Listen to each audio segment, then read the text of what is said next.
Hello everyone. आज हम लोग बात करने वाले हैं एंटीबायोटिक प्रोडक्शन के बारे में। एंटीबायोटिक्स क्या होती है, कैसे इसका प्रोडक्शन होता है और क्या इसका सोर्स है। सारी चीज़ें हम लोग आज इस वीडियो में बात करने वाले हैं। As we know that antibiotic is a term. Antibiotic is a term है जो कि यूज़ किया जाता है टू डिस्क्राइब एनी सब्सटेंस और केमिकल कंपाउंड, कोई भी हो सकता है। इट कैन बी नेचुरल और it can be synthetic that inhibit और kills the microorganisms, bacteria and fungi. आपको यहाँ पे एक चीज़ ध्यान रखनी है कि सिर्फ और सिर्फ बैक्टीरिया और फंजाई को ही किल करता है या फिर इनहिबिट करता है, ना कि वायरसेस को। That is a very important point here. Okay, so first of all Alexander Fleming he discovered the antibiotics in 1928, which is now the most widely used antibiotic in the world. Okay, that is the penicillin. Fine. Alexander Fleming ने antibiotic को discover किया था जिसको हम लोग कहते हैं penicillin. ठीक है, पेनिसिलिन के नाम से एंटीबायोटिक जानी जाती है। So it is also known as anti microbials. Okay, not kills और इनहिबिट वायरसेस। ठीक है, ये सारी चीज़ों को किल कर देगा, बैक्टीरिया, फंजाई। ओके, बट सिर्फ और सिर्फ वायरसेस को छोड़ के इसका कोई भी असर वायरस पे नहीं होता है। फाइन।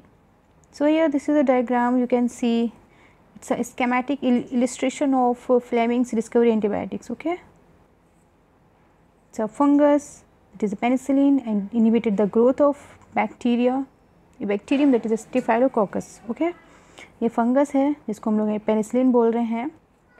ये उस यहाँ पे उसकी ग्रोथ को इनहिबिट कर रहा है। ठीक है, बैक्टीरिया की ग्रोथ को। So this is the general structure of penicillin. So now अब बात करते हैं कि ये एंटीबायोटिक जो है, ठीक है, पेनिसिलिन एंटीबायोटिक जो है वो कैसे वर्क करती है। ठीक है, इसके मोड ऑफ एक्शन क्या है। सो बेसिकली ये जो वर्क करती है पेनिसिलिन यानी कि एंटीबायोटिक जो वर्क करती है, it works in two ways. First way is what, by preventing और inhibiting the growth of bacterias but not kills them, that is known as bacteriostatic. ठीक है, and second one is a bactericidal, यानी कि एक इस तरह से work करेगी जो कि किसी भी बैक्टीरिया या फिर किसी भी माइक्रो ऑर्गेनिजम्स को ये किल कर देगी। ठीक है, किल कर देगी, या तो फिर उसको सिर्फ और सिर्फ उसकी ग्रोथ को इनहिबिट कर देगी, यानी कि उसको मारेगी नहीं, कुछ देर के लिए उसको उसकी ग्रोथ को इनहिबिट कर देगी, so that it won't be multiply, it won't divide. Okay, अपने सेल्स को डिवाइड नहीं कर सकेंगे तो उसकी ग्रोथ रुक जाएगी। सो यहाँ पे दो मेजर टाइप्स हैं इसकी वर्क करने की। Here you can see like types of antibiotics based on their mode of action. First one is the bacteriostatic antibiotics, second one is the bactericidal antibiotics. चलिए हम लोग देखते हैं कि बैक्टीरियोस्टैटिक एंटीबायोटिक्स में कौन कौन सी एंटीबायोटिक्स आती हैं।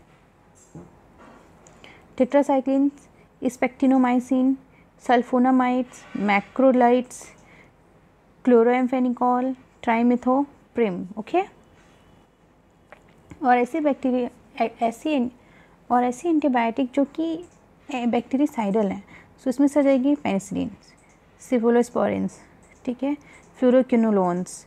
Next one is a glycopeptides, monobactams, carbapenems. So these all are the bactericidal and bacteriostatics antibiotics. Okay, so here you can also see the diagram of the antibiotics, like no antibiotics here, so they can easily multiply. Okay, ये bacteria दिए हुए ये easily multiply कर सकते हैं। they can enhance their number, they can enhance their growth. Second diagram is showing the bacteriostatics antibiotics prevent bacteria multiplying. Okay, so here bactericidal antibiotics kill the bacteria. Let's see working mechanisms of antibiotics. What is the working mechanism of antibiotics? So there are mainly 5 working mechanism of antibiotics. First one is the disruption of cell membrane of function. It means ये सिर्फ और सिर्फ जो cell होती है किसी भी micro organism की सेल मेम्ब्रेन को ही डिस्टर्ब कर देगी। ठीक है, and second one is the inhibition of cell wall synthesis, यानी कि जो सेल वॉल है डबल मेम्ब्रेन होती है, आउटर मेम्ब्रेन जो होती है हमारे माइक्रो ऑर्गेनिज्म की, उसकी जो outer membrane that is the cell wall, इसको ये इनहिबिट कर देगा। Next one is the inhibition of nucleic acid synthesis. It means it can inhibit the nucleic acid, यानी कि जो इसका जो जेनेटिक मटेरियल है दैट इज़ द DNA और RNA, so it will inhibit the nucleic acid of microorganism. Okay, inhibition of protein synthesis, so protein synthesis के को भी इनहिबिट कर देगा, and inhibition of folic acid metabolism. So these are the 5 working mechanism of antibiotics. This diagram is showing the different mechanism of antibiotics, how they are preventing, how they are inhibiting the cell membrane and everything, whatever we discussed before. Okay, 5 different mechanism of antibiotics, right? So as you can see and you can understand very easily here, and so which is very easy. Okay, so here this global antibiotics market revenue. What is the market revenue of global antibiotic?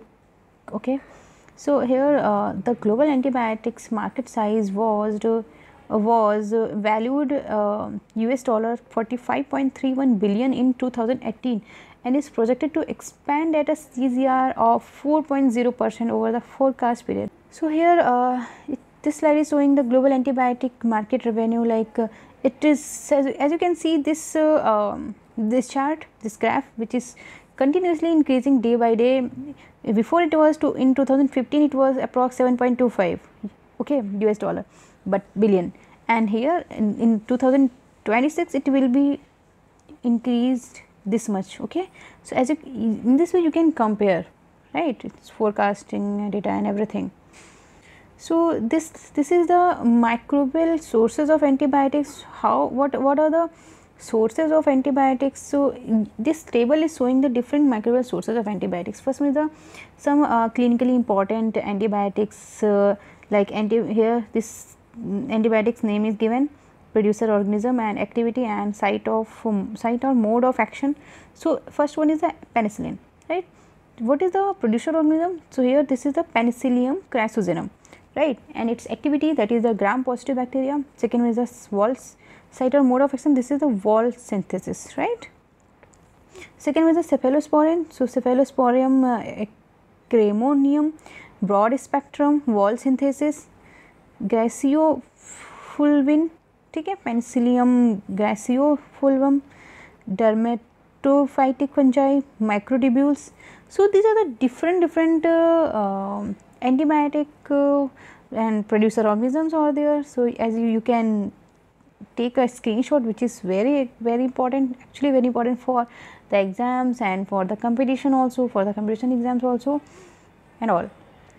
So here different types of applications and the side effects of antibiotics. So as you can see here, and first one is used to prevent bacterial and fungal infection, and this thing you know very well, right? Used to screen bacteria, used in gene regulation and expression studies. Okay, used to screen bacteria, किसी भी bacteria को screen करने के लिए भी use किया जाता है, ठीक है.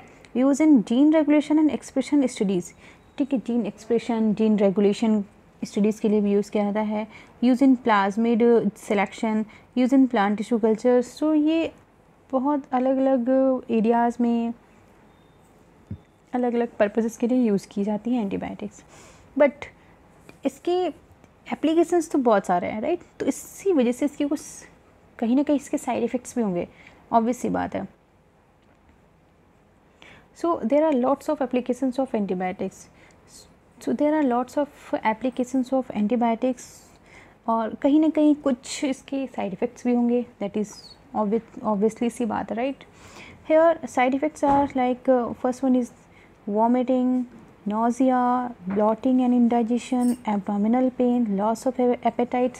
So these are different side effects of antibiotics जो कि कुछ humans में, कुछ persons में देखा जाता है जब भी इन antibiotics को consume की जाती हैं.